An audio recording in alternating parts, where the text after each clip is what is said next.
3. Bonjour à toutes et à tous. Déjà, merci d'être venus à notre conférence. Et justement, en parlant de conférence, aujourd'hui, on va vous parler de la maladie de Steiner, aussi appelée la DM1, la dystrophie myotonique de type 1. Il s'agit d'une maladie génétique multisystémique. Cette pathologie, elle est neuromusculaire et il s'agit de la maladie la plus répandue chez les adultes et pourtant, très peu de personnes en connaissent son existence. Durant cette conférence, justement, on va faire l'état des connaissances sur cette maladie et on va vous la faire découvrir sous tous ses angles. Donc déjà, tout d'abord, on va faire un saut dans le temps pour découvrir l'historique de cette maladie. Donc elle a été découverte en 1909 par le docteur Steiner. Ensuite, en 1947, il y a eu la première étude familiale et génétique de cette maladie. Ensuite, de 1971 à 1992, le gène responsable de la dystrophie myotonique a été étudié, puis enfin bien identifié. La première reproduction de la DM1 sur un modèle animal a été très tardive dans les années 2000. C'est en 2003 que la physiopathologie de cette maladie a été établie, c'est-à-dire que c'est le lien entre l'ARN messager et les symptômes observés. Ce n'est que 100 ans après la première description que les premiers essais cliniques et thérapeutiques ont été déclenchés, dans les années 2009. Donc maintenant, on va passer à la partie épidémiologie. Donc la prévalence de la maladie de Steiner varie en fonction des régions géographiques.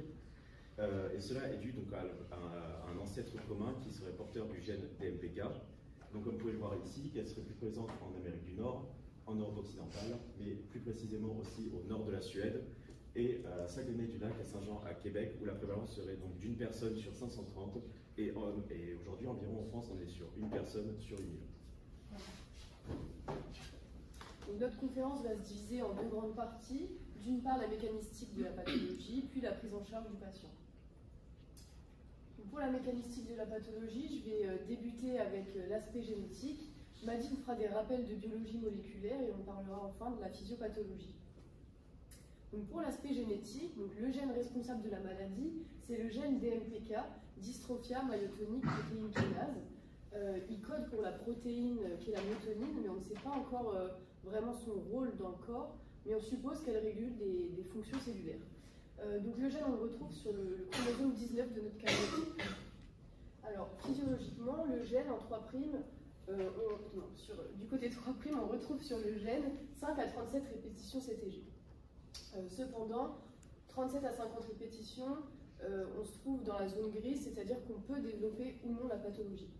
En effet, lorsqu'on a la maladie de Steiner, le nombre de répétitions est amplifié, on retrouve un nombre supérieur à 50 répétitions. Alors, dans cette maladie, il y a plusieurs formes qui sont connues, elles sont décrites aussi en fonction de l'âge. On a la forme la moins grave qui est dite la forme tardive qui va de 50 à 150 répétitions. Ensuite, on a la forme classique qui va de 50 à 800 répétitions. La forme infantile qui a plus de 800 répétitions CTG. Et enfin, on a la forme congénitale qui a plus de 1000 répétitions. Il est important de savoir qu'on ne peut pas diagnostiquer cette maladie en fonction du nombre de répétitions CTG. Il faut prendre en compte d'autres paramètres. Cette maladie de Steiner, c'est une maladie autosomique dominante, c'est-à-dire qu'il suffit d'un seul allèle muté pour développer cette maladie. Une personne malade a une chance sur deux de transmettre cette maladie et il est également important de savoir que la transmission est plus importante quand elle est maternelle. Malheureusement, on n'en connaît pas la raison. Cette pathologie, on remarque qu'il y a énormément d'instabilité intergénérationnelle, c'est-à-dire qu'il y a une accumulation au fur et à mesure des années qui se fait. On parlera d'anticipation, c'est-à-dire qu'il y aura des manifestations plus précoces et des aggravations des symptômes. Donc ce schéma, il illustre parfaitement l'instabilité intergénérationnelle. Donc pour vous expliquer un peu ce que c'est, en haut, on a une première génération qui est représentée par un cercle, donc ça sera représenté comme une femme tout simplement. Cette femme elle aura une forme tardive de la maladie. Elle aura donc donné naissance à 3 enfants, on va appeler ça la seconde génération. Donc 2 femmes représentées toujours par Léon et un homme représenté par un carré. La troisième génération, ce qu'on peut remarquer, en fait, c'est que les femmes, elles vont avoir donné des formes plus graves, donc des formes infantiles, tandis que l'homme, lui, aura donné une forme quasiment équivalente à la forme qu'il avait. Donc maintenant, on va passer à des rappels de biologie moléculaire, notamment sur l'épissage alternatif. Donc pour que tout le monde soit à jour, il faut savoir que les gènes d'eucaryotes sont composés d'exons et d'introns.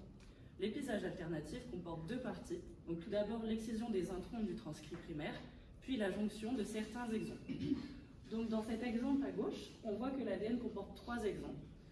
Suite à l'épissage alternatif de l'ARN pré-messager, on va avoir à gauche la traduction d'une protéine d'isoforme 3 via la présence des 3 exons.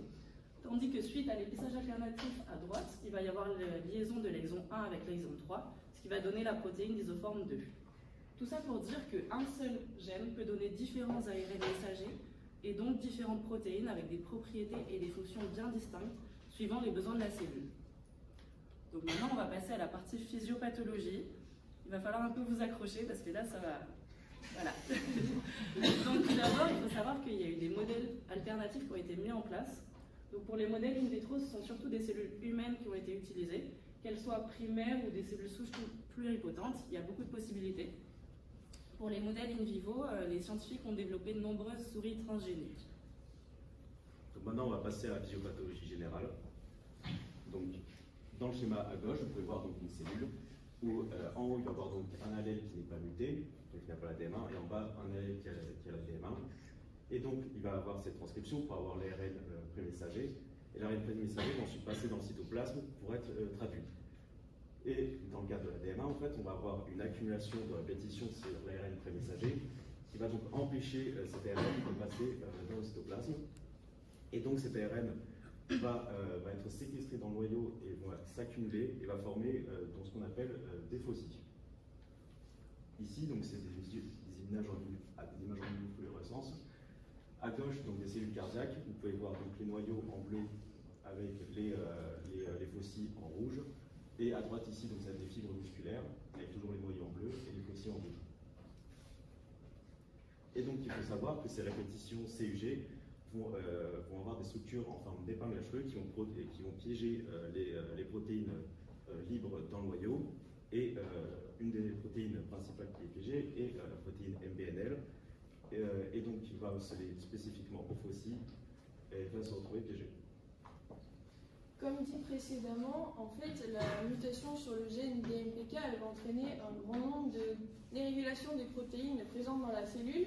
Les protéines principalement touchées, ce sont SELF et MBNL. Donc je vais commencer par vous parler de SELF. Donc SELF, c'est une protéine qui est divisée en 6 sous-familles, qui va de SELF1 jusqu'à SELF6.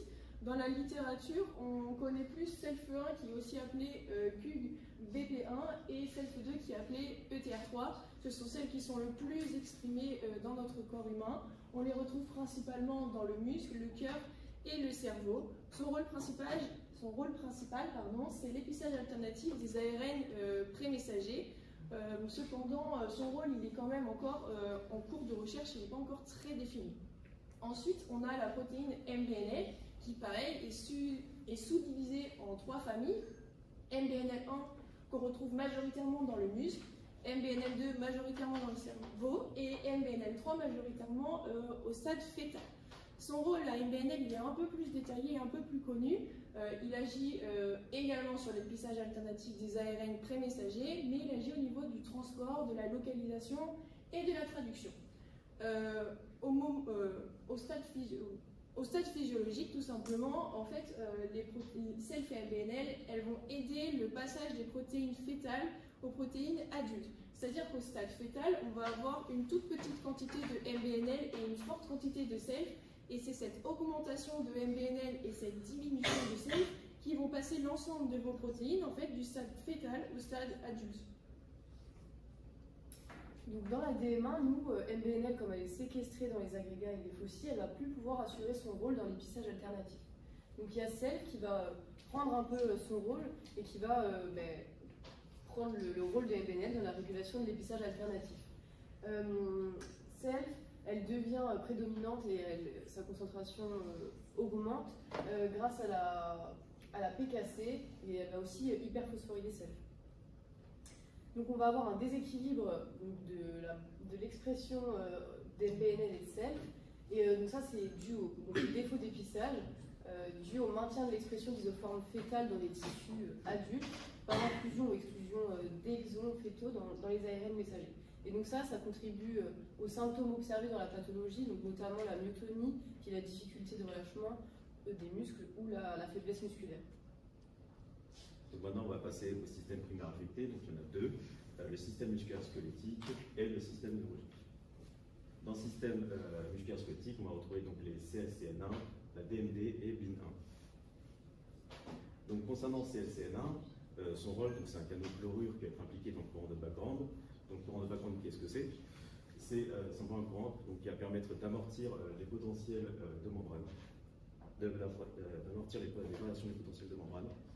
Et donc dans le cadre de la DM1, il va avoir un défaut d'exclusion de l'exon 7A qui va conduire donc à une protéine non fonctionnelle.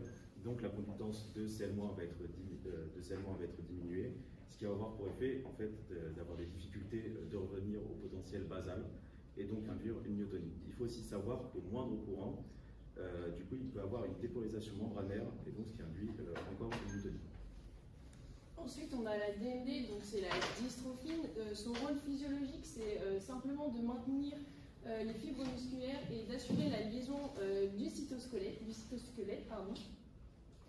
Dans le cadre de la DM1, donc en fait, dû à la séquestration de MBNL et le défaut d'épissage alternatif, on va avoir l'exclusion de l'exon 78 et cela va induire un changement. En fait, on va passer d'un feuillet bêta à une hélice alpha et ça aura pour conséquence sur notre corps un mauvais remodelage des fibres musculaires et donc une faiblesse musculaire.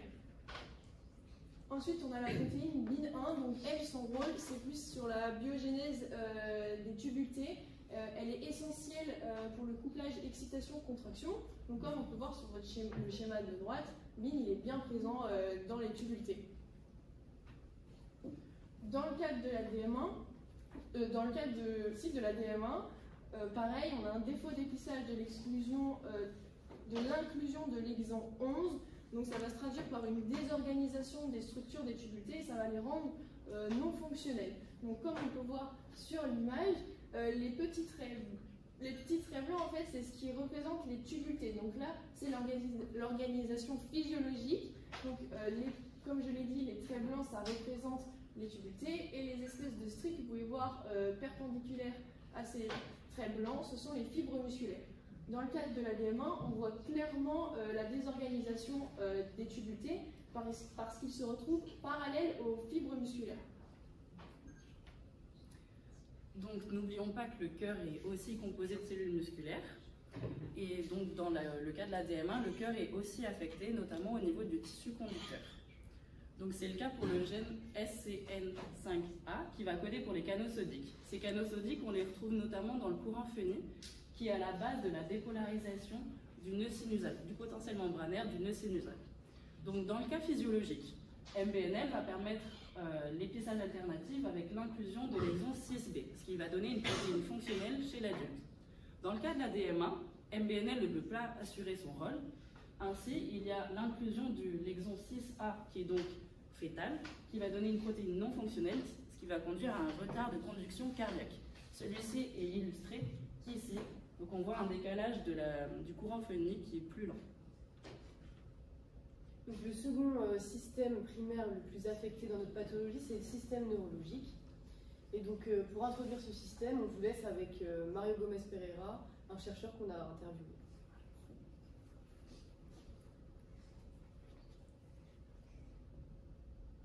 I'm Gomes Pereira, and I am a research scientist in CERN, the French National Institute for Health and Biomedical Research, and I am particularly interested in a genetic disease called myotonic dystrophy type 1, and I am focused on the molecular and cellular mechanisms of the disease in the central nervous system.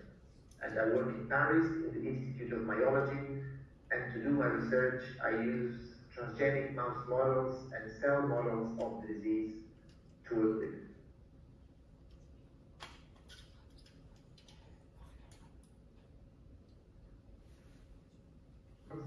there are many cells in the body affected. Those that seem to be mostly affected will be the muscle cells and cells in the central nervous system. Now, if we talk about the central nervous system, so that's where my research is focused on. That's exactly the question we are trying to answer, trying to understand which cells in the brain are more severely affected. In the beginning, we thought it was mainly the neurons, because it would be a neurological disease, so therefore the problem was the neurons, but it's becoming obvious not only in myotonic dystrophy, but also mostly in other diseases that brain conditions are explained by problems in other cell types. So we are collecting evidence that in the brain of DM1, of DM myotonic dystrophy, neurons are affected, of course, but also the glial cells like astrocytes and oligodendrocytes are affected.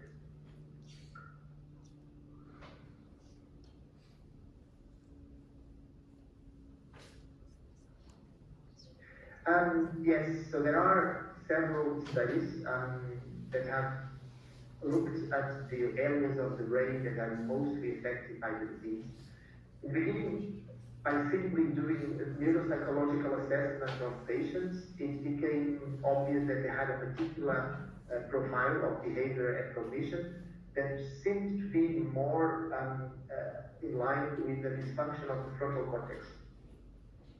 And then there were imaging studies that are still going on, and because the technique is becoming more and more powerful, so we can look at more precise areas of the brain. And in fact, the patients had many abnormalities in the brain, especially in the white matter, and they seem to be located in the frontal cortex, in the temporal cortex, in the occipital cortex, in the parietal cortex.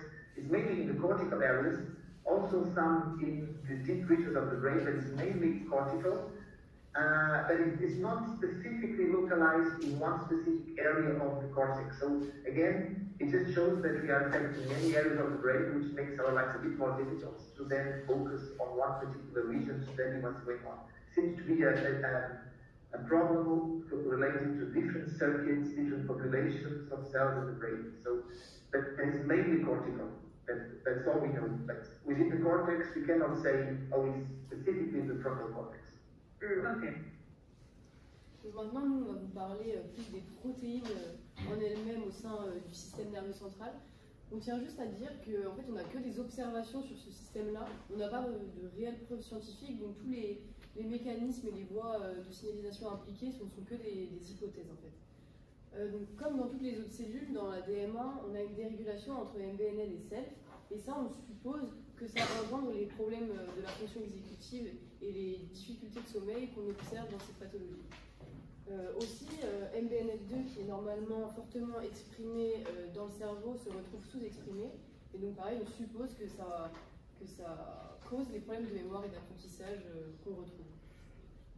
Donc commençons par SELF2. Donc SELF2, elle aide au métabolisme de l'ARN au début du développement cortical, notamment en agissant sur l'épissage, le renouvellement de l'ARN, mais aussi dans la traduction. Donc SELF2, elle est retrouvée hyperphosphorylée dans la DM1, et lorsqu'elle est hyperphosphorylée, elle a de l'affinité pour les régions répétées sur l'ARN. Donc ce qui est vraiment problématique dans notre cas, puisqu'on se retrouve avec minimum 50 répétitions de ce codon. Donc elle va venir se lier par affinité à toutes ces séquences répétées, donc elle ne pourra plus avoir son rôle dans l'épissage notamment, et donc elle ne pourra plus utiliser les exons, et elle ne pourra plus non plus interagir avec les substrats de l'ARN.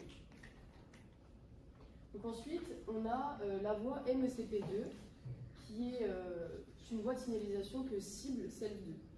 Dans cette voie, on retrouve la protéine MECP2, qui est une protéine qui est surexprimée dans les neurones matures. Donc physiologiquement, SELF2 cible MECP2 et active entre guillemets la protéine qui va pouvoir venir se lier au promoteur et recruter des facteurs de corépression afin d'avoir une répression directe sur la transcription. Cependant, nous, dans la DM1, SELF2 étant hyperphosphorylée, elle ne peut plus cibler cette voie, il n'y aura plus d'action de répression et donc on va observer des anomalies neurodéveloppementales. Ensuite, pour ce qui est de MBNL1, elle permet de réguler et de différencier les neurites. Donc les neurites, c'est tout ce qui est prolongement du corps cellulaire d'un neurone. Donc, MBNL1, elle peut avoir deux localisations, soit neuronale, soit cytoplasmique. Cette localisation cytoplasmique, elle est favorisée par une ubiquitination liée à K63 qui va engendrer la croissance neuronale. Nous, dans notre cas, on a déjà une grande partie de MBNL qui est séquestrée dans le noyau, dans les agrégats. Et s'il en restait dans le cytoplasme, la liaison ubiquitine K63 ne se fait plus. Donc on a donc une translocation nucléaire.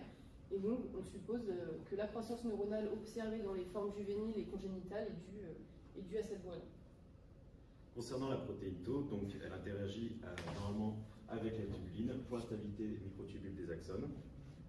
Et dans le cas de la DM1, en fait, la DM1 est aussi décrite comme taupathie, c'est-à-dire qu'il va y avoir une accumulation anormale de taux phosphorylé, et ce qui induit du coup la mort neuronale. Et cette accumulation de taux, en fait, est due à un défaut d'épissage, qui est lui-même dû à une perte de fonction d'MBNL. Et donc, ce défaut d'épissage est l'exclusion des exons 2, 3 et 10.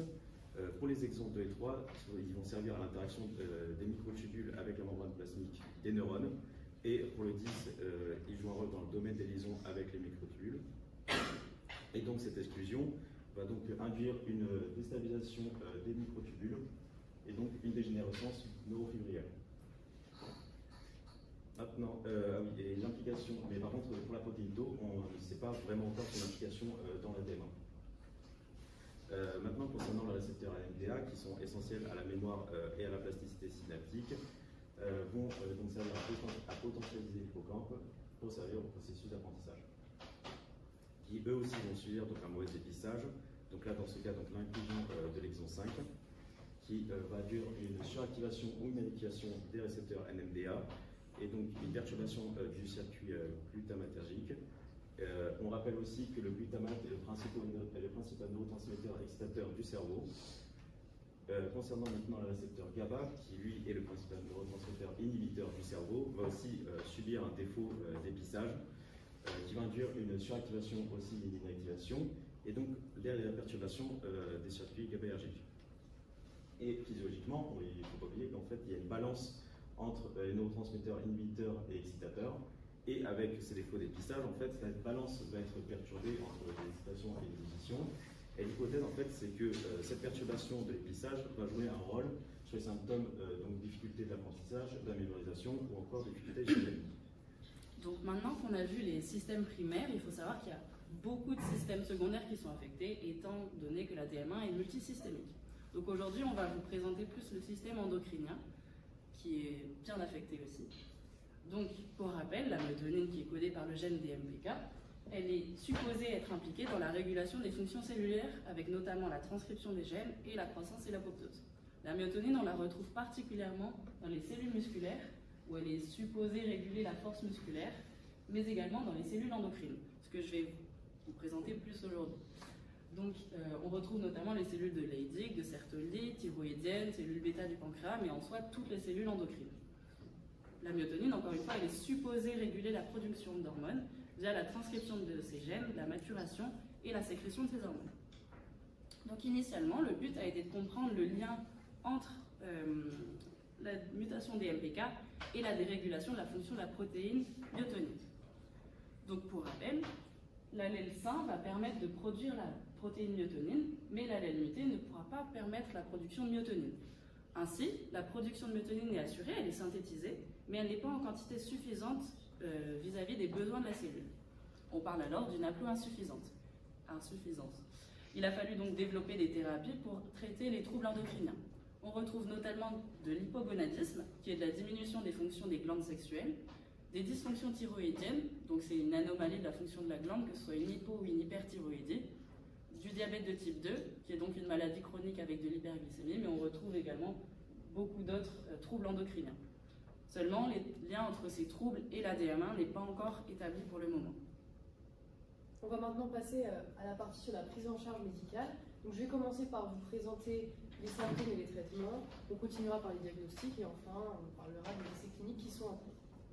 Donc, pour ce qui est des symptômes et de la prise en charge, donc, la maladie, encore une fois, elle est multisystémique, donc elle touche vraiment tous les systèmes du corps humain. Moi, j'ai décidé de vous en développer les quatre qui sont vraiment nécessaires au diagnostic. Donc, pour le système nerveux, on trouve une fatigue intense, des troubles de fonction cognitive, Donc la prise en charge qu'on recommande, c'est un suivi psychologique ou des médicaments psychostimulants. Et il y a aussi des aides qui sont mises en place dans la scolarité pour les enfants, notamment. Pour le système oculaire, la cataracte précoce est très souvent observée, donc pour ça, le seul moyen, c'est la chirurgie. Dans le système cardiaque, comme Mathilde l'a présenté, il y a des troubles de rythme et de conduction. Donc pour ça, il y a le suivi cardiaque ou une pause de pacemaker qui est utile s'il y a des troubles de rythme trop importants. Et les symptômes les plus visibles, donc c'est les musculaires, puisqu'on se retrouve avec une difficulté, voire une incapacité à marcher, une raideur et une fatigue musculaire. Et donc les principaux muscles atteints, en premier, et les principaux c'est les mains, les pieds, mais aussi le dos et le visage. Donc pour ça, ce qui est recommandé, c'est la kinésithérapie douce, des médicaments contre la myotonie, mais aussi des antalgiques contre les douleurs musculaires. Et il est mis en place du coup d'aide à domicile qui doit être fait si on ne peut plus marcher et qu'on vit seul, par exemple. Donc maintenant, on va passer à la partie diagnostic. Donc dans un premier cas, on va avoir donc des signes cliniques qui pourront nous orienter vers la DM1. Donc comme a dit Inès avant, la myotonie, la fibrillation musculaire, la cataracte précoce et des signes cardiaques. Sur la droite, vous pouvez voir donc, un test de contraction de la main qui lui fait référence du coup pour la myotonie. Et en haut, vous voyez une personne non atteinte de la DM1, en bas une personne atteinte de la DM1, et vous voyez que vraiment sur 10 secondes, on va avoir une différence entre la personne atteinte et non atteinte qui a déjà réussi à relâcher sa main. Ensuite, on va avoir donc le diagnostic génétique. Et pour ça, on va donc d'abord extraire l'ADN du patient à partir de cellules sanguines pour avoir l'ADN nucléaire. On va ensuite réaliser une TP-PCR qui va servir d'amplifier les régions répétées du gène DMPK en utilisant donc des amorces qui vont reconnaître les débuts de séquence des CTG répétés. Et pour finir, on va réaliser un Susan blot qui va permettre de séparer les fragments d'ADN en fonction de leur taille. Pour ça, on va d'abord donc réaliser une digestion par enzyme de restriction pour enlever les amorces, puis séparer les fragments par électrophorèse sur gel d'agarose. Ensuite, on va transférer sur membrane et on va mettre une sonde qui va se fixer au CTG pour visualiser et quantifier la longueur des répétitions. Aussi, en fonction des antécédents et des signes cliniques, ici la polydramnios et les diminutions du mouvement fœtaux, on va faire une étude des cariotypes du fœtus, donc soit par amniosynthèse, donc il y a le prélèvement du liquide amniotique dans lequel baigne le fœtus à l'aide d'une aiguille, mais aussi par la biopsie du trophoblaste, donc là qui va être un prélèvement directement des fragments de placenta appelés villosité choriale. Passons maintenant à la partie des essais cliniques. Donc il faut savoir, comme c'est une maladie, c'est la maladie neuromusculaire qui touche le plus d'adultes, il y a vraiment un gros enjeu à développer des essais cliniques sur cette maladie. Mais avant tout cela, je vais introduire rapidement les essais cliniques. Donc avant d'arriver en essais cliniques, il y a des phases de recherche clinique. Donc ce sont des études qui se font à l'échelle cellulaire et à l'échelle animale. Ensuite, on va rentrer en essai clinique et rentrer dans les phases. Donc, on va avoir la phase numéro 1 qui sera plus une phase de tolérance et qui montrera la pharmacocinétique de la molécule. Et ensuite, on aura la phase 2 qui, elle, permet de déterminer la dose optimale à utiliser. Pourquoi je vous dis tout ça? C'est parce qu'en fait, les essais cliniques qu'on va vous présenter juste après, ils ont combiné ces deux phases et on va appeler ça le fast track. Ensuite, on a la phase numéro 3, donc elle permet de comparer l'efficacité thérapeutique, et c'est la phase qui vient juste avant l'autorisation de mise sur le marché. Ensuite, on a la phase 4, donc c'est la phase que tous les essais cliniques rêveraient d'avoir. Une fois que l'autorisation de mise sur le marché est acquise et que le médicament est consommé par les patients, on va pouvoir recueillir tous les essais cliniques qui n'ont pas pu être révélés dans les phases précédentes, et on va pouvoir voir tous les inattendus après l'administration du médicament. Donc dans la maladie de Steiner, il y a plusieurs cibles thérapeutiques qui sont envisagées par les scientifiques. Donc on va avoir l'ADN, l'ARN et les protéines. Donc pour l'instant, je vais commencer par vous présenter une étude préclinique qui a été faite sur l'ADN. Donc en fait, il s'agit de notre fameux CRISPR-Cas9, donc c'est un système de biologie moléculaire donc, qui agit avec un ARN guide et une enzyme, donc Cas9.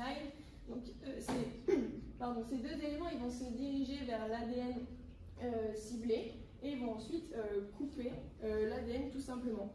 il y a deux possibilités suite à cette coupure.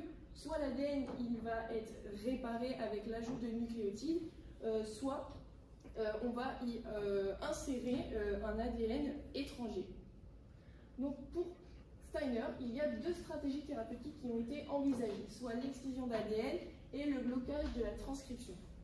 Pour ce qui est de l'excision de l'ADN, on a tout simplement en fait retiré les répétitions CTG. Cela a conduit à une correction du gène. Et ensuite, on a le blocage de la transcription. Donc cette fois-ci, c'est pareil, CRISPR il a coupé, mais juste avant les répétitions CTG. Comme vous pouvez voir, il y a un signal de polyadénylation exogène, donc sur le schéma représenté par PAS, qui a été ajouté. Donc en fait, cette petite région PAS, c'est une queue poly. Donc en fait, ça va empêcher la transcription des répétitions CTG de se faire. Ce CRISPR-Cas9, s'il est en étude préclinique et qui n'est pas rentré en essai préclinique, c'est qu'il y a quand même de bonnes raisons. Les problèmes rencontrés avec ce CRISPR, c'est qu'il y a quand même eu beaucoup de problèmes au niveau des mutations génétiques. On a aussi remarqué qu'il y avait des corrections thérapeutiques qui étaient quand même assez aléatoires. La mise en place de ce CRISPR sur l'ensemble des cellules est quand même assez compliquée. Et enfin, le vecteur utilisé, donc c'est un vecteur viral. Le corps humain peut déjà dorénavant avoir développé une immunité contre ce vecteur et il peut également aussi malheureusement s'insérer dans le génome. On passe maintenant à une autre cible thérapeutique, donc c'est d'agir sur l'ARN DMPK qui est anormal. Donc moi je vais vous présenter l'essai clinique Marina qui a été réalisé par la firme Avidity Biosciences. Donc c'est un essai clinique qui est américain, qui a débuté en octobre 2021. Il a été réalisé sur 38 patients et donc en phase crack. Donc il y avait beaucoup de critères d'inclusion et d'exclusion, on en a sélectionné quelques-uns. Donc pour ce qui est de l'inclusion, il fallait être âgé entre 18 et 65 ans, être bien sûr diagnostiqué génétiquement de la DM1, avoir minimum 100 répétitions CTG et d'avoir des signes cliniques de cette pathologie, mais d'être capable de marcher seul quand même. Pour l'exclusion, la forme congénitale n'était pas prise en compte dans cette essai clinique et il ne fallait pas non plus avoir de diabète non traité ou de problème de peau. L'objectif vraiment de cette phase track, c'était d'étudier l'évolution des produits dans le sang et de voir si l'ARN allait bien dans les tissus cibles. Donc il y a eu 3 doses de testées, 1 mg par kg, 2 mg par kg et 4 mg par kg, et à chaque fois c'était réalisé en double aveugle, donc avec un placebo. Donc la molécule testée, c'est l'AOC 1001. Qu'est-ce que AOC? C'est Antibody Oligonucleotide Conjugate. Donc antibody pour l'anticorps monoclonal qui est utilisé, qu'on va venir conjuguer avec l'oligonucléotide, donc on peut aussi appeler CARN. Donc CARN, c'est une toute petite portion d'ARN qui fait environ 15 nucléotides. Donc pourquoi l'anticorps? Parce qu'il peut cibler n'importe quelle protéine, et le CARN, lui, il peut changer l'expression des gènes ou changer la synthétisation d'une protéine en ciblant l'ARN directement. Donc on rappelle brièvement le mécanisme de la pathologie. Donc c'est un agrégat dû aux répétitions qui va venir séquestrer les protéines, notamment FBNL.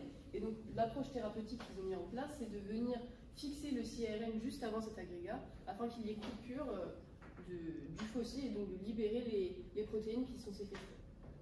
Donc, comment ça se passe au niveau cellulaire?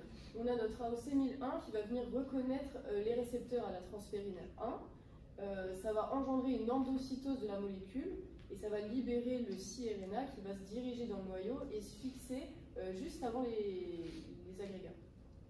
Cette fixation, ça va recruter l'RNAi, donc RNA interférent, qui est un processus biologique qui permet de réguler l'expression des gènes. Et en fait, ça va venir donc lire la séquence, ça va reconnaître le CRNA comme exogène et ça va venir couper au niveau d'ici. Et ça va venir donc libérer toutes les protéines qui sont séquestrées dans l'agrégat. Donc pour ce qui est des résultats qui sont sortis fin 2023, on a eu donc, des résultats très prometteurs en ce qui concerne la myotonie et la force musculaire.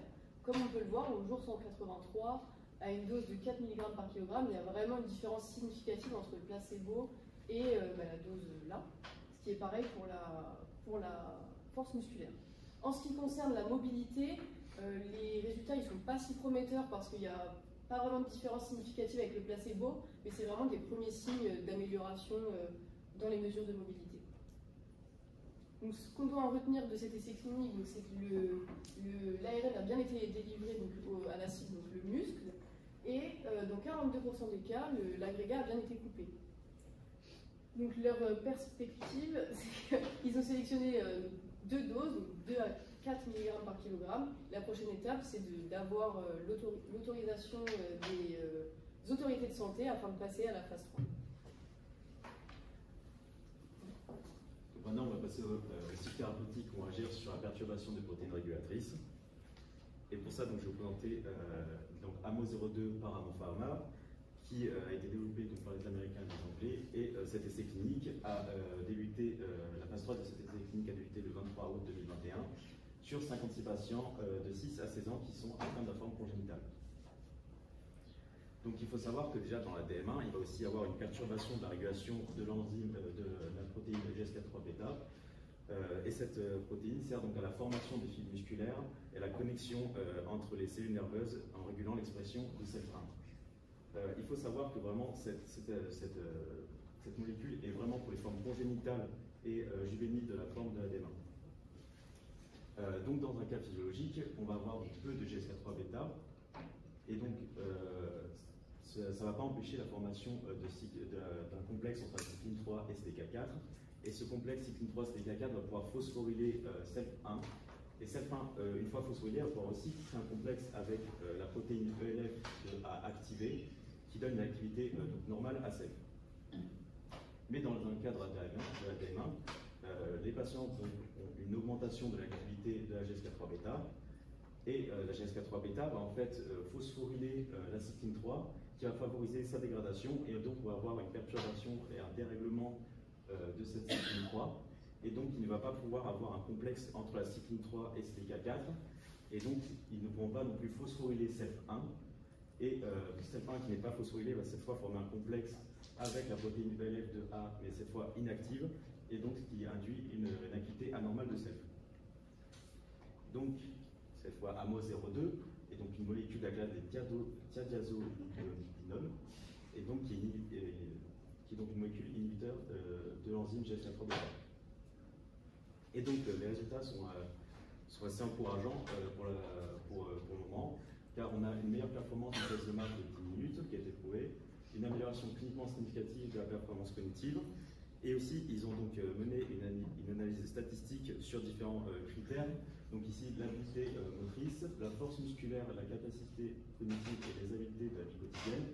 Et du coup, ces résultats ont montré un avantage statistiquement significatif du traitement avec AMO02 par rapport à un placebo. Donc maintenant, moi je vais vous présenter une piste thérapeutique qui vise également les protéines régulatrices. Donc c'est l'Institut de myologie de Paris qui a eu une idée. Donc pour rappel, MBNL est donc séquestré, qui perd sa fonction. Donc l'idée de l'Institut de myologie, ça a été, est-ce qu'on peut injecter les protéines LEUR qui vont aller prendre la place de MBNL dans le profil? Donc ils ont designé une protéine LEUR qui ressemble au niveau de la structure à MBNL, qui en théorie va aller se fixer à la place de MBNL et libérer MBNL. Donc ils ont tout d'abord effectué des tests in vitro sur des cellules malades. Ils ont fait des cultures cellulaires auxquelles ils ont injecté les protéines LEUR. Ils ont observé que c'est bien le cas, les protéines LEUR vont se fixer dans l'agrégat et vont donc libérer MBNL. MBNL retrouve sa fonction d'épissage, il n'y a plus d'erreur d'épissage, et effet qui se coule qu'ils ont observé, l'agrégat devient moins stable en présence de cette protéine LEUR, et du coup, elle devient plus facilement et efficacement éliminée par la cellule. Par la suite, ils ont réalisé des tests in vivo sur des modèles animaux. Donc, comme je vous ai dit, sur des souris transgéniques atteintes de DM1. Pour ce faire, ils ont développé une thérapie génique, c'est-à-dire que la séquence codant la protéine LEUR a été insérée dans un vecteur de thérapie génique AAV9, qui est donc un vecteur adéno associé comme moyen de transport. Ils ont tout d'abord fait des injections locales donc dans les muscles. Ils ont observé une amélioration de la myotonie par la diminution de la perturbation de la maturation des ARN. Cette amélioration de la myotonie, elle a été observée jusqu'à 1 an après cette injection. Pour ce qui est de l'injection par voie générale, les effets ont également été bénéfiques sur la myotonie, mais sur plusieurs muscles. Cependant, les effets ont été observés que jusqu'à 7 semaines après l'injection. Avant de passer en essai clinique, il faut améliorer beaucoup de choses dans ce test. Donc, principalement au niveau des AAV. Donc, comme l'a dit Tiffaine, contre les AAV, il y a une possibilité de l'existence d'une immunité face aux AAV, qui entraîne donc leur destruction avant leur action sur les cellules. De plus, les AAV ont une probabilité d'entraîner des événements de mutation insertionnelle d'une fraction de leur génome dans la cellule. Et de plus, comme je vous l'ai expliqué, il faut choisir si l'injection elle est plus locale ou générale. Donc pour conclure sur la maladie de Steiner, donc la maladie de Steiner c'est une maladie génétique multisystémique.